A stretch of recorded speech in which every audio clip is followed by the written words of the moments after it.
commun. Europe Soir, Raphaël Delvolvé. Merci de votre fidélité à Europe 1. Une révolution va avoir lieu cette semaine puisque le système de l'assurance chômage va être profondément transformé. La loi Travail 2, défendue par Olivier Dussopt, va être votée à l'Assemblée nationale ce soir, puis au Sénat plus tard cette semaine. Vote définitif pour instaurer un système à la canadienne, à savoir moduler la durée d'indemnisation en fonction de la santé économique du pays. Si ça va bien, la durée est réduite. Si ça va mal, la durée est allongée. Ce sera en vigueur juste après les fêtes. Et cela est bien accueilli par certaines corporations. Nous sommes ce soir avec François Asselin, président de la Confédération des petites et moyennes entreprises, la CPME. Bonsoir. Bonsoir. Alors la CPME fait partie des partenaires sociaux favorables à cette réforme. Ce tour de vis même, on peut le dire. Pourquoi ? On parlait de tour de vis, mais vous savez, même avec cette réforme, le système d'assurance chômage français restera encore l'un des plus généreux au niveau européen. Donc il ne s'agit pas d'effrayer ceux qui sont en recherche d'emploi, absolument pas.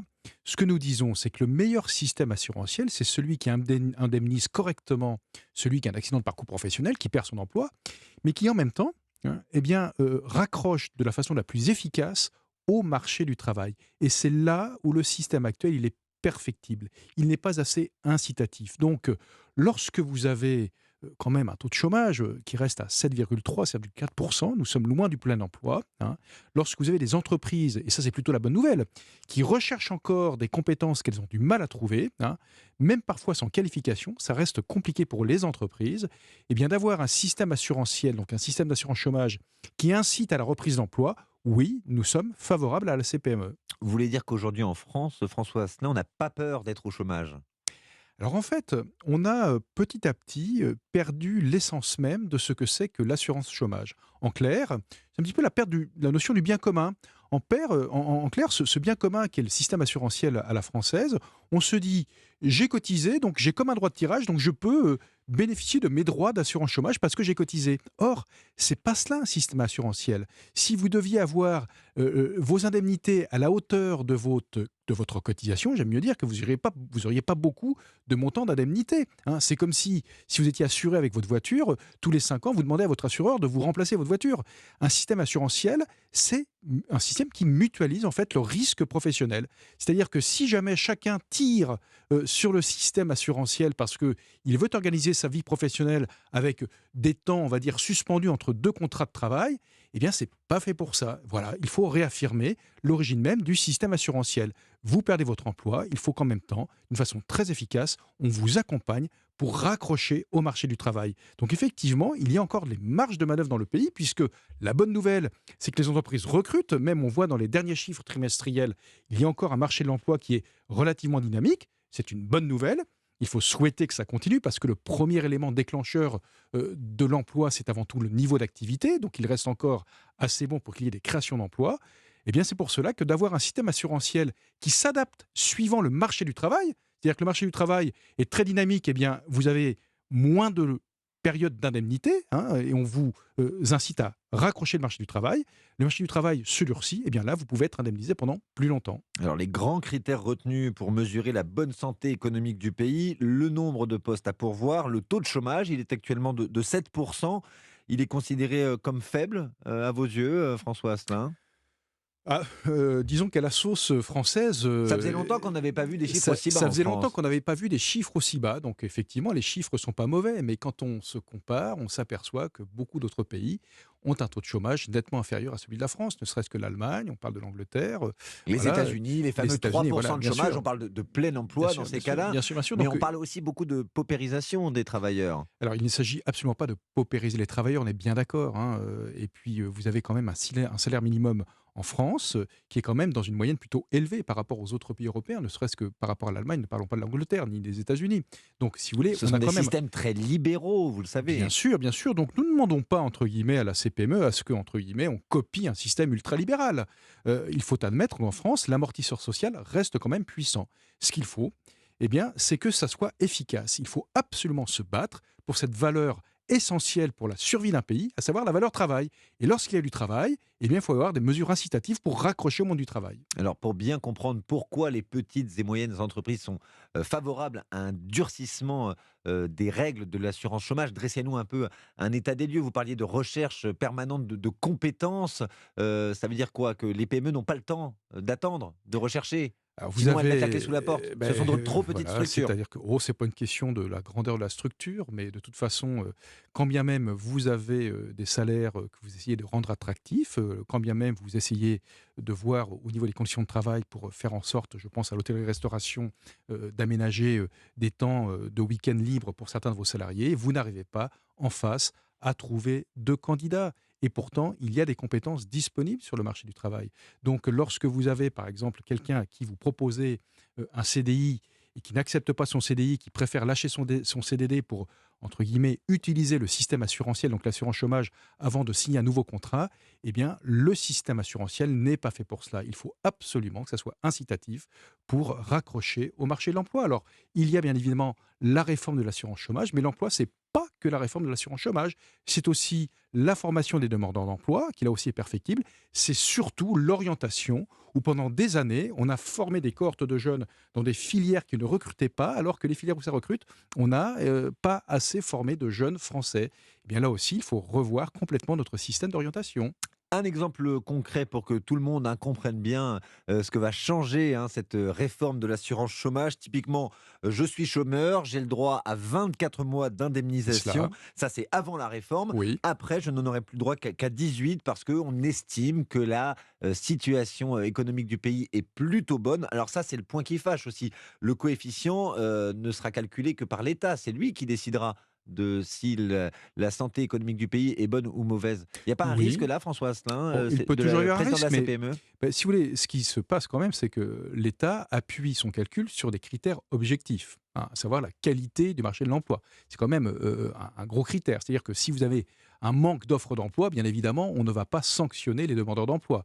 Si c'est Mmh. l'inverse, eh bien évidemment, on va inciter les demandeurs d'emploi à retourner plus vite sur le marché du travail. Ce qu'on peut constater aujourd'hui, c'est que lorsque vous perdez votre travail, hein, eh bien, au bout de 4 mois de non-recherche d'emploi, vous multipliez par 2 le risque de ne pas retrouver du travail tout de suite. C'est-à-dire que vous multipliez par 2 le risque de devenir chômeur de longue durée de plus d'un an. C'est pour ça que tout se joue dans les premiers mois où vous perdez votre travail. Et c'est ça qui est important. Il faut absolument, sur ce point de vue-là, redevenir efficace.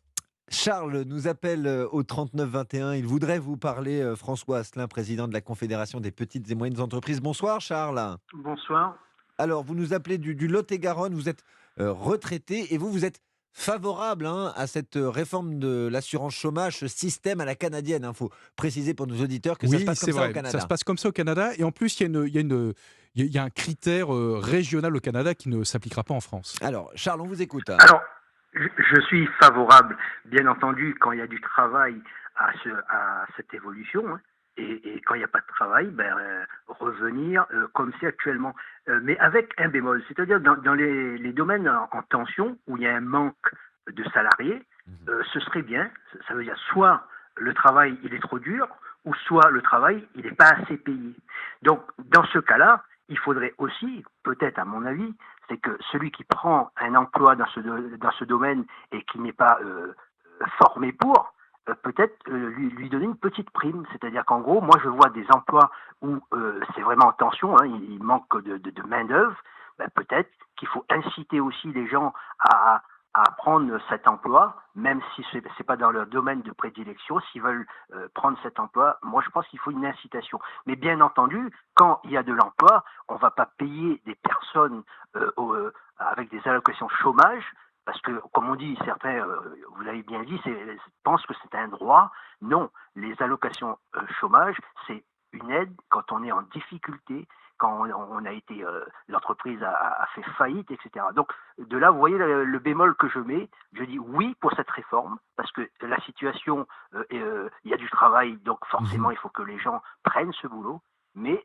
il faut peut-être aussi voir pourquoi ces emplois ne sont pas honorés. Voilà, c'est mon point de vue. Merci Charles. La question que vous posez, c'est une vieille question. Oui. Le travail paye-t-il assez aujourd'hui, François Asselin? Eh bien, Charles pose une vraie question. Il parlait hein. de ce qu'on Et appelait les bien métiers en sûr. tension. On Mais a bien eu sûr, l'occasion d'en parler à l'occasion du on a projet. parlé de l'hôtellerie-restauration, Le BTP, il y a le service à la personne, le BTP. Ce sont de beaux métiers, des métiers difficiles pour certains, mais ce sont de beaux métiers, il faut l'affirmer. On peut être heureux dans ces métiers et beaucoup de personnes sont heureux dans ces métiers. En attendant, par la nature même de cette profession, de ces professions, c'est pas toujours évident. Un restaurant, un hôtel-restaurant, ça ouvre le week-end. Eh bien oui, certains Français sont obligés de travailler le week-end. Quand vous faites du service à la personne, il faut s'occuper des personnes 7 jours sur 7, 24 heures sur 24. Ça veut dire qu'il y a des astreintes extrêmement compliquées. Et certaines personnes, certains Français ne veulent plus, entre guillemets, travailler dans ces secteurs-là simplement pour la qualité de vie. Et ça, on peut le comprendre. Pour autant, c'est du travail, c'est du vrai travail. Donc, il ne faut pas, entre guillemets, écarter ces métiers-là. Les professionnels concernés l'ont bien compris. Regardez les efforts qu'ont fait, par exemple, le secteur de l'hôtellerie-restauration dans les conventions collectives. Il y a eu des négociations avec les partenaires sociaux, avec un atterrissage tout à fait remarquable. Et beaucoup dans ces métiers-là font en sorte d'aménager le temps de travail, si possible, de leurs salariés. C'est pour ça que, malheureusement, pour les consommateurs que nous sommes, parfois, nous trouvons notre restaurant préféré fermé des jours où on aurait aimé en profiter. Mais tout simplement parce que le restaurateur, il est obligé de prendre en considération ce principe de réalité où il n'arrive pas à trouver la main-d'œuvre. Et quand il en trouve, c'est à lui d'accepter parfois les conditions de travail que le salarié lui-même impose à son employeur. Charles, vous êtes encore avec nous? Est-ce que vous voulez ajouter quelque chose? Non, mais si dans les domaines où c'est en tension, ceux qui embauchent ont compris cela, je pense que ça va inciter certaines personnes qui ne sont pas dans le domaine à venir, parce que moi j'entends souvent autour de moi, c'est que il y a les aides qui sont plus favorables s'ils ne travaillent pas parce que vous n'avez pas l'essence à payer, parce qu'en ce moment il y a l'essence qui est vachement haut, il faut aller chez le coiffeur, il faut s'habiller, voilà, donc il faut les inciter à reprendre du travail, mais pour reprendre le travail, il ne faut pas que les aides soient beaucoup, parce qu'en France c'est un pays où on aide bien. C'est un beau pays où il y a les aides. Il ne faut pas que ce soit, on incite les gens à rester à la maison. Il ne faut pas que le chômage rapporte plus que le ça travail. leur apporte plus. Ouais. Mais merci beaucoup, Charles. On était très heureux de vous entendre ce soir sur Europe 1. Je rajoute 2 informations parce qu'il y a 2 grands changements aussi qui vont être apportés par cette réforme de l'assurance chômage. Ça, c'est une conséquence directe de cette Assemblée nationale sans majorité, sur proposition du groupe Les Républicains, après 2 refus de CDI, après un CDD, vous n'aurez plus le droit aux allocations chômage. Et puis il y aura la présomption de démission pour les abandons de poste, parce qu'aujourd'hui, si vous abandonnez votre poste, vous avez le droit aux allocations chômage. Merci beaucoup, François Asselin, président de la CPME, la Confédération des petites et moyennes entreprises. Il était l'invité d'Europe Soir dans quelques instants.